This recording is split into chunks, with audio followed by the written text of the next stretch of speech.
প্রিয় দর্শক, আজকে এমন একটা গল্প নিয়ে আপনাদের মাঝে হাজির হয়েছি যেটা শুনলে আপনি মাথার চুল খাড়া হয়ে যাবে। তো চোদনের নাম কুষ্টা কাটা, সেটা নিয়ে বিস্তারিত থাকতেছে।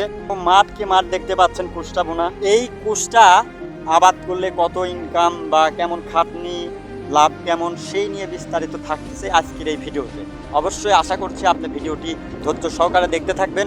আমি আপনাদের মাঝে রফিকুল ইসলাম বকুল। দেখা হচ্ছে ভিডিওর ভিতরে। তো চলুন কথা না বাড়িয়ে ভিডিওটি দেখে আসি এবং শুনে আসি।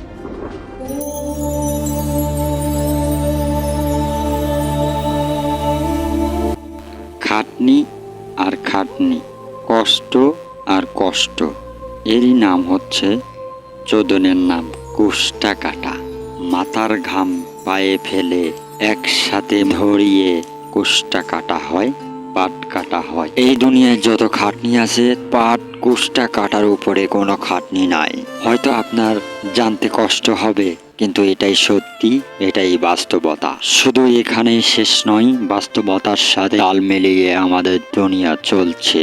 এই কোষটা বোনার আগে ভালোভাবে ঘাস থাকলে বিষ দিয়ে স্প্রে করে ঘাস মারতে হবে। এরপর ক্ষেত ভুঁইকে সুন্দর করে টিলার নাঙ্গল দিয়ে চাষ করে বীজ বুনতে হবে, ছিটাতে হবে। যখন গাছগুলো বের হবে, বড় হবে, অর্থাৎ পাটগুলো যখন হাঁটু পর্যন্ত বড় হবে, তখনই এটাকে বাছাই করতে হবে এবং বাছাই করার শেষে সার মারতে হবে, ভিটামিন মারতে হবে। সার বিষ মারার শেষে যখনই দেখবেন এটাকে ভালোভাবে বড় হয়ে গেছে, তখনই এটাকে আস্তে আস্তে কেটে ফেলতে হবে। অর্থাৎ চোদনের নাম কুষ্টা কাটা। বারবার কিন্তু একই কথা আমি বলে আসছি, আপনারাও জানেন। তো পাট কাটা সর্বোচ্চ খাটনি। এখন আপনি বলুন, এই পাট কি সবার দ্বারাই কাটা সম্ভব? সবার দ্বারাই কি এই পাট যাচাই বাছাই করা সম্ভব? যদি সম্ভব হয়তো দুনিয়া অনেকটাই সহজ হতো। তবে বাস্তবতায় এখন অনেক সহজ হয়ে গেছে, এই দুনিয়া অনেক ইজি হয়ে গেছে। যেটাকে অসম্ভবকে সম্ভব করে ফেলছে আমাদের এই দুনিয়ার মানুষগুলো। ছোট হোক, বড় হোক, ধনী হোক, গরিব হোক, যেই হোক না কেন, মহিলা হোক, পুরুষ হোক, সবাই দ্বারাই সবকিছুই এখন সম্ভব। যদি সম্ভব হয় তাহলে পানিতে নেমে এই পাটকে ছিলিয়ে দেখুন, তাহলে বুঝতে পারবেন কতটুকু খাটনি এবং কষ্ট চোদনের নাম কাকে বলে। আচ্ছা, গল্প বলতে বলতে অন্য গল্পতে চলে গিয়েছিলাম, সুতরাং আপনাদেরকে বোঝাইতে চেয়েছিলাম যে পাট কাটা কাকে বলে। প্রথমে এই পাটটাকে বুনতে হবে। বোনার আগে ক্ষেত ভুঁই চাষ দিয়ে তারপরে বীজ বুনতে হবে। বোনার পর আস্তে আস্তে বড় হবে, হাঁটু তন্নিক হবে, তখনই এটাকে যাচাই বাছাই করতে হবে। তারপরে আস্তে আস্তে সার বিষ ভিটামিন মারার পর যখন ফুল বড় হয়ে যাবে, তখনই এটাকে আস্তে আস্তে কেটে ফেলতে হবে এবং কেটে পাতা ঝরানোর জন্য কোথাও পালা দিয়ে রাখতে হবে, বিভিন্নভাবে গাদি করতে হবে। তাহলে পাতা ঝরে যাবে, তখনই এটাকে নিয়ে যেতে হবে পুকুরে, খালে, বিলে, নদী, নালা, যেখানে পানি আছে ঠিক সেইখানেই নিয়ে যেতে হবে। সেটা আপনার ভ্যানের মাধ্যমে হোক, গরুর মাধ্যমে হোক, মোষের গাড়ির মাধ্যমে হোক, করিমন, নচিমন, ট্রাক, বিভিন্ন গাড়ির যার যেরকম ক্যাপাসিটি আছে ঠিক সেই ক্যাপাসিটির মাধ্যমে নিয়ে যেতে হবে খালে, বিলে, পুকুরে, নদী, নালাতে। সেইখানে গিয়ে ভালোভাবে গাড়ি থেকে নামাইতে হবে।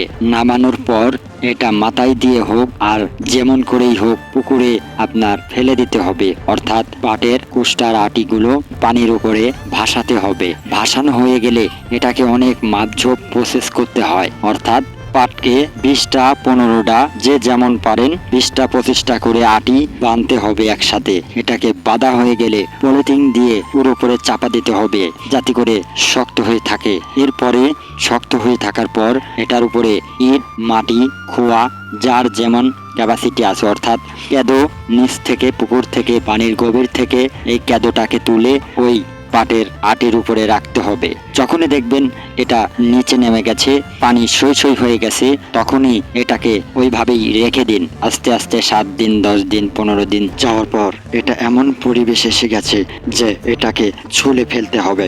অর্থাৎ পাট আলাদা করতে হবে, শোলা আলাদা করতে হবে। তাহলে কি করতে হবে? পানিতে নেবে অথবা আপনি রাস্তার উপরে, মাটির উপরে বসে দাঁড়িয়ে যে যেভাবেই পারেন এটাকে ছিলতে হবে। কোষ্টা আলাদা, শোলা আলাদা, সবকিছু কিছু আলাদা আলাদা করে এই পাটকে ভালোভাবে পানির উপরে বাড়ি দিতে হবে। বাড়ি দেওয়ার পর এটা যত সাদা ধবধবে হবে তত দাম পাবেন, আর যত কালা হবে তত নিম্নমানের দাম পাবেন। পাটটাকে মনে রাখবেন, এই পাট মোটা হোক, চিকন হোক, বড় হোক, লম্বা হোক, অর্থাৎ এই পাটটা সাদা ধবধবে হলে পরে টাকার অঙ্কটা ভালো পাবেন। তবে এই পাটটাকে অনেকে তাড়াতাড়ি তাড়াহুড়া করে কমপোক্ততাই বেছে দিচ্ছেন, অনেকে কালা যেমন আছে ওইভাবেই বেছে দিচ্ছেন। যার তারা আছে, যার অভাব বেশি আছে, সে তাড়াতাড়ি পাটটাকে ঘর থেকে বিদায় করতেছে। অনেকে বলতে পারেন কেন বিক্রয় করছে? যাদের হাতে টাকা পয়সা নাই, লেবার পরি খাটায় কিন্তু এই পাটটাকে মাঠ থেকে কেটে এনে তারপরে ঘরে তুলতে হয় অনেক কৌশলে, অনেক লেট করে, অনেক টাকা পয়সা খসায়ে এই পাটটাকে মাঠ থেকে তুলে আনতে হয় আমাদের ঘরে। সেই জন্যই কিন্তু তারা হাতে টাকা পয়সা না থাকার কারণে তাড়াতাড়ি যেমনই হোক না কেন বেচে লেবার পরিতকে টাকা দিচ্ছে, বেতন দিচ্ছে। আর যার ঘরে ধান ভাত রসুন পেঁয়াজ আছে তার তো কোনো কথাই নেই, কারণ সে একটা ধনী ব্যক্তি। এই পাটটাকে যত দিন রাখবে, ফর্সা এবং সাদা রাখবে, যত্ন সহকারে রাখবে, তার তো টাকা পয়সার অভাব হবে না, কারণ দাম অনেকটাই বেশি হবে। তবে আশা করি এবার মনে হয় 35-36 সর্বোচ্চ 4500 টাকা যাচ্ছে পাটের দাম। তাহলে বুঝতে পারছেন যে পাট কাটা এবং পাটকে ছিলা, বোনা, লাগানো কত কষ্ট, কত খাটনির কারবার। এটা যেমন তেমন লোক আমার আপনার দ্বারাই অনেকে সম্ভব নাও হতে পারে। যারা গৃহস্থ আছেন তারাই এসব কাজ কিন্তু তাদের মাধ্যমে, তাদের দিয়েই পারফেক্ট হবে এবং সেই কাজগুলো সফল হবে। এখন আমার কথা হচ্ছে, দুনিয়ায় এমন কোনো কাজ নাই যেটা আমরা পারবো না, মানুষ পারবে না। সবাই কল্পনাও করতে পারে এবং বাস্তবতায় করিয়েও দেখাতে পারে। এদেশের মানুষের মাধ্যমেই অনেক কিছু হচ্ছে। আপনি ভাবছেন এটা করব, আপনি চেষ্টা করলে হবে, আর হাত গুটিয়ে বসে থাকলে হবে না, ভাবতেই দিন ফুরিয়ে যাবে। এটাই বাস্তবতা। যে ধান কাটতে পারে সে পাটও কাটতে পারবে, কুষ্টাও কাটতে পারবে। যে প্লেন চালাচ্ছে সে ট্রেনও চালাতে পারবে। এই দুনিয়ায় সব কিছুই করা সম্ভব যদি আমরা চেষ্টা করি। তাহলে বুঝতে পারছেন, পাটকে বুনতে হবে, বড় হবে, কাটতে হবে, ছিলতে হবে, শুকানো লাগবে, তারপরে এটা বাড়ি দিয়ে বাছাই করে বাজারে নিয়ে যেতে হবে। দাম কেমন বসে থেকে দাঁড়িয়ে থেকে বিক্রয় করতে হবে। তারপরে ভালো মতন দাম পেলে সেটাকে বিক্রয় করে ধীরে সুস্থে বাসায় চলেও আসতে হবে। তবে এটা বুনলে অনেক প্রকারের লাভ হয়, যেমন আপনার শোলা আয় হয়, লাভ হয়, বিক্রয় করাও যায়। পাটটাকে রেখে দিলে দাম বাড়বে, আবার রাখলে অনেক ভালো হয়, অনেক কাজেও আসে, দাম বৃদ্ধি পায়। ভবিষ্যতে অভাবে পড়লে, টাকা পয়সা না থাকলে এই পাটটা হাটে নিয়ে গেলেই অনেক দাম বিক্রয় করা যাবে।